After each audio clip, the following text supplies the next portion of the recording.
Ah, kita na kita. Kita na kita. Kita na yun. Dahil po sa kapit.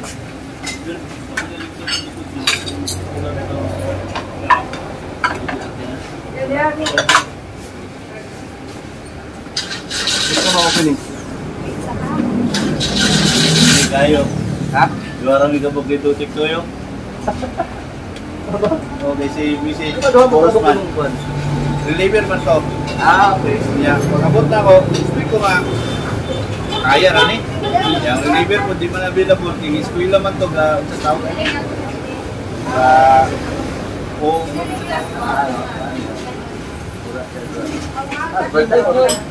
module ba? Kapag po tayo yung Martes, biya ito, ting eskwela, biya ito nila. Buwan siya, di ako nag-assist sa itong gamay. Pinagkaya na mo, anak ko, mingaw man, di.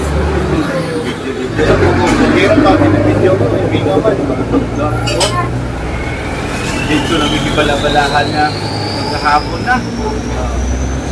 Expect, ano kayo, parang pinag-feeling ako ba? Dito na may kibala ng panihapon na ba, ng mga alas 5, patak ng alas 5, parang kibuyok na mindoa. Nahuman niya alas 8. Among manok na standby kay gamay ba man nakuha kay dito man ikabisado kay sa manok dito magkuha sa dinakuha mig manok mga 50 man dito manok nakuha ra ora niya kanon manok ay sir okay kung painit na nimo paggabi kada gabi may chat na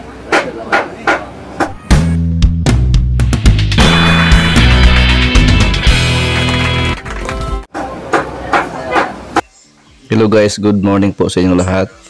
Lalong-lalo na sa ating mga mahal na OFW. Maraming salamat po sa inyong patuloy na pagsubaybay sa ating channel. Guys, binisita ako ni Sir Dayong. Kabubukas lang niya ng outlet niya noong May 3. So, di kasi ako nakapunta doon dahil last 2 weeks ago, nagbakasyon kami. Nakita niya naman sa vlog ko. And then, di kasi nagkataon na yung opening niya, nandito ako sa Cebu. Kasi pumunta ako ng Bohol. And then, dumating kasi Sir Dayong guys, noong April 28. And then, di kami nagkita. Kaya nga, kasi nga, umalis ako. Then, kararating na niya. And then, nang bumalik ako 1 week after, nagkita kami. The day after din, alis din siya pabalik sa Malaysia. So talagang sinadya niya akong binisita dito guys. At tagal ng kwentuhan namin. Halos di maputol, ayaw pang umalis niya kasi gusto pa daw marami pang pag-uusapan. Kaso lang alis na siya dahil mayroon pa silang bibisitahan dahil kinabukasan alis na siya. At sir, maraming salamat pala sa dala mong pasalubong. Binigyan ako ng pasalubong guys ni Sir Dayong. So ito guys, ito yung sinasabi ko na OFW na matagal din siya doon sa abroad. Grabe yung kwentuhan namin, maraming mga experience siya about sa finance, na mga experience na yung mga investment na di napunta sa magandang papuntahan dahil nga kulang siya sa wala pa siyang idea kung ano talagang paglagyan ng kanyang savings or earnings doon sa ibang bansa. Kumbaga yung kita niya, wala pa siyang exact na negosyong na pag-isipan para mapag-investan niya or para niya mapagbigyan ng pansin na palalakihin habang nandoon pa siya sa abroad. So ginawa niya ngayon guys, mayroon siyang unang outlet na ginagawa, parang training ground lang muna niya at nag-open na. Then yung misis niya kasi kasama sila doon sa ibang bansa, tapos pinapauna niyang umuwi dito at siya yung pinapamanage ng kanilang unang outlet. So maraming plano si Sir Dayong guys. Gusto nga niya bago siya mag for good 10 outlets.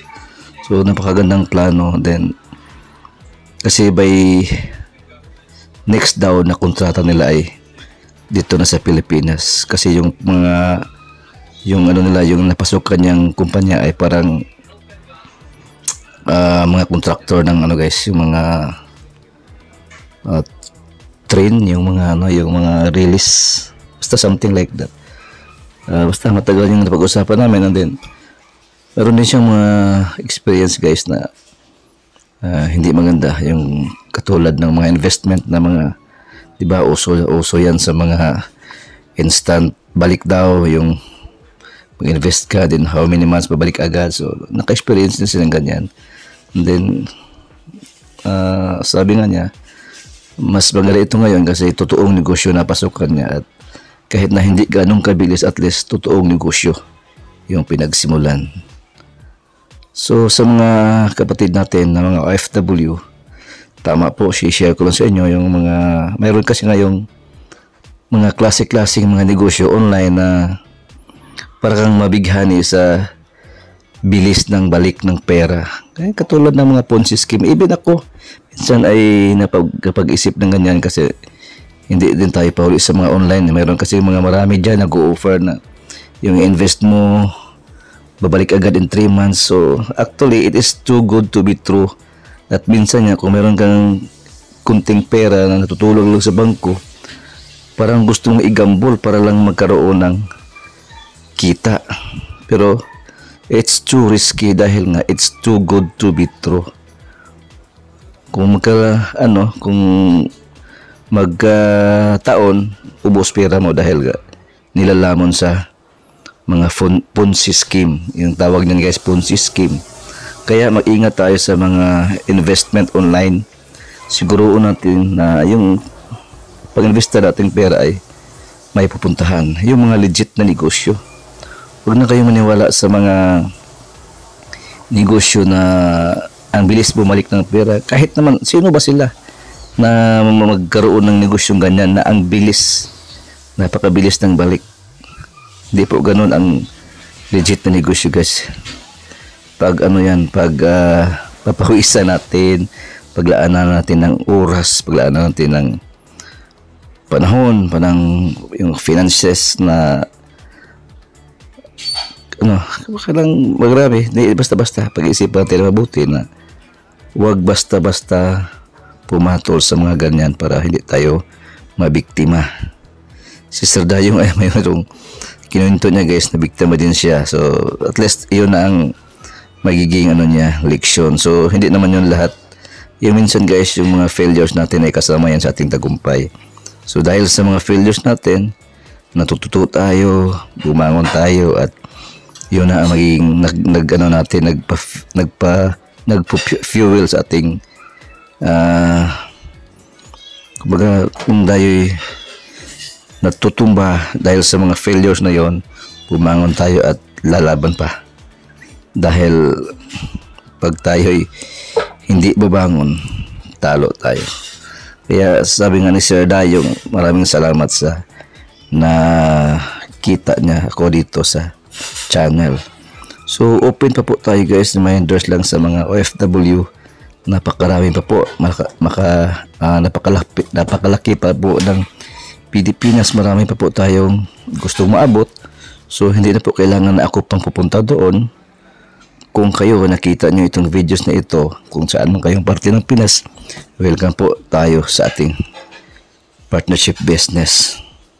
Mag-inquire lang po kayo dito sa latest part ng aking videos. Meron kayong makita dyan ng number ko at yung messenger ko. Chat lang kayo dyan or text kayo sa akin, at pag-usapan natin kung paano kayo makapagsimula sa ating negosyo.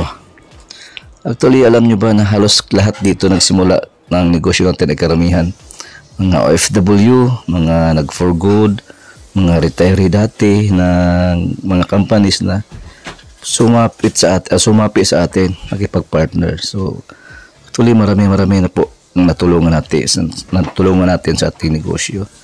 So kayong mga nagbabalak, magsimula na kayo. As I said, wala tayong papuntahan kung wala tayong sisimulan. Time is our ally.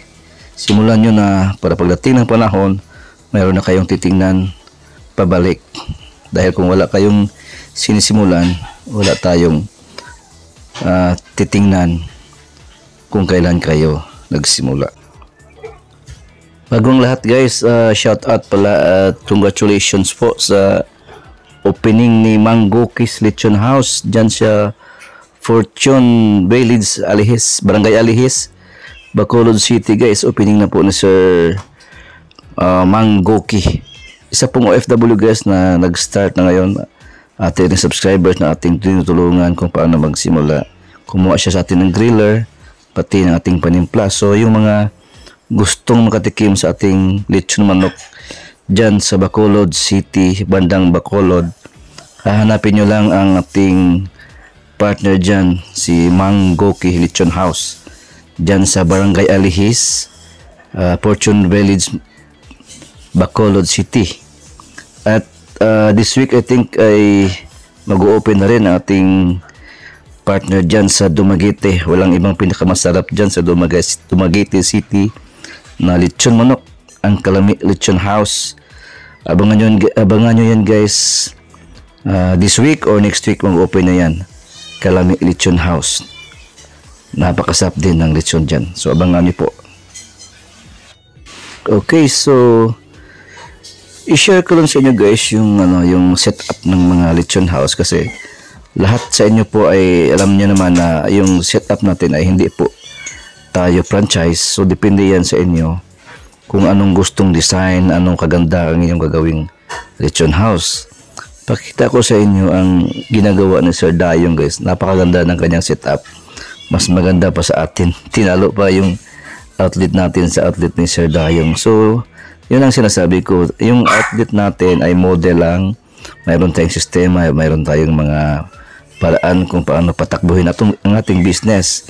Pero yung mga outlets nyo ay nagdepende sa financial capacity nyo, kung anong gusto nyong outlet, kung gaano kaganda ito. So depende yan sa inyo kung anong gagawin nyo sa mga outlet nyo. So sa mga nagtatanong kung magkano daw yung puhunan, magkano daw yung magagasto, basically yun lang ang ano natin. Ito yung pinaka magagasto natin, yung griller lang. Yung griller natin is 32K. And then kung bibili kayo ng bagong freezer or utangin nyo is nasa 18 to 20. So mga 50,000, pwede na kayo magsimula sa isang outlet or sa base lang sa bahay nyo, or makakakuha kayo ng outlet na maliit lang, mura lang yung parintahan. So actually pwede kayo magsimula na simple lang na kailangan nyo ng signage. So din dandahan nyo i-improve yan kung lumakas na ang inyong binta. And then kung sinasabi ko nga, kung maganda din yung finance nyo, meron kayong capacity na mapagandahin, pwede rin, mas mapadali. Pero wag nyong anuhin ang sarili. Kung talagang kulang sa budget, pwede rin magsimula. Importante lang yung griller. And then mayroong signage. Kung nasa probinsya kayo, mura lang naman yung mga parintahan. So magsimula kayo sa ano lang, yung mga budget lang na mga pwesto. Marami diyan sa probinsya na alam niyo ba na kahit sa 10 hanggang 20 piraso lang mabenta nyo ay pwede na kayo makakita ng kaunti niyan. So, kahit panoorin yung previous videos ko, meron tayo doong mga computation na kahit ilan lang mabenta nyo, more than 10, 15, 20 ay okay na. How much more than later on, ma-develop na yung area nyo, marami na rin pupunta, maraming bumibili dahil nasarapan sa inyong lechon manok. Eventually, lalaki ang volume nyo. So that's the time na kikita tayo. So yung mga experience din, at saka ating mga sa dami ng partners natin, so far sabi naman nila ay okay. So talagang sa pagsimula ay ano yan, kumbaga alalay lang. Target natin kumbaga makasampu tayo pataas, okay na kayo dyan na malampasan nyo na ang break even. Kumbaga kahit kukunti lang muna ang kita, okay na, basta hindi tayo lugi. So ganun yun. Actually mayroon nga akong mga outlet dati ay talagang nagsimula ay lugi, then later on kumikita. Kung marami na kayo outlet, meron talagang minsan na ma-experience nyo na mayroong outlet na hindi pa kumikita, pero hold on nyo lang, pinapatuloy nyo lang dahil meron na rin kayong maraming outlet na kumikita rin. So darating din kayo sa panahon ng ganyan na marami na kayong outlet, and then kahit na itong outlet na ito ay hindi kumikita, pwede nyo pa rin ipagpatuloy dahil meron kayong nakita nyo na someday darating yung panahon, kikita ring outlet na yan. At kung wala kayong budget o kung wala kayong mga outlet na kumikita, syempre purasa kayong ma-stop yan dahil nga wala kayong pang abono sa lugi na isang outlet na yan. So kaya importante yung mga magsimula, maganda yung pwesto, maraming tao na lugar para at least na lang yung experience nyo sa pagsimula ay hindi masasayang. So panoorin yung mga videos ko dyan sa mga tips kung paano maghanap ng pwesto, paano magsimula para yung pagiging first yung outlet ay kumikita. Baga hindi nasasayang yung kinakapital nyo, lalo na sa mga kulang sa budget, and then yung pinuksan yung pwesto ay parang alanganin din, malamang mapunta kayo doon sa maputol yung negosyo niyo dahil nga yun nga kulang sa budget, tapos yung nakita niyo pwesto ay hindi niyo pinag-aralan ng mabuti. So darating yung panahon na hindi niyo masustain yung abangan or rentahan or yung pasahod ng tao. Yun nga dahil sa hindi niyo na hindi niyo na pag-isipan ng maigi, wala kayong hindi niyo pinag-aralan yung area. So isang maging failure yan kung later on hindi nakikita dahil nga kulang sa studio or sa pag-aaral sa pwesto. Kaya panoorin niyo itong mga ibang videos dyan, ang mga sikreto kung paano maghanap ng pwesto at paano magsimula. So wala naman tayong problema sa ating panglasa dahil napakarami na po tayong mga outlets hanggang ngayon ay tumatakbo na at super sabi nila napakasarap daw kahit sa mga baguhan at saka mga matatagal na rin sa business na dati na naglilitsyon na mayroon silang panimpla, nagsiship sa atin kasi alam nilang mas masarap itong ating panimpla. Okay, dito lang muna tayo guys. Maraming salamat sa inyong panood sa ating videos. I hope mayroon kayong natutunan ngayon, mayroon kayong makuhang mga bagong tips para makapagsimula na kayo sa ating lechon manok business. As I said, open po tayo sa ating partnership nationwide. Mag-chat lang kayo or mag-text sa akin. Nandyan ang number ko sa latest part nitong videos na ito, and then willing po tayong tutulong sa inyo para marami tayong matulungan. And then huwag niyong kalimutan guys, mag-like and subscribe sa ating videos at i-share nyo rin para makatulong tayo na marami mga kabayan natin na gustong magnegosyo. Maraming salamat po at bye bye.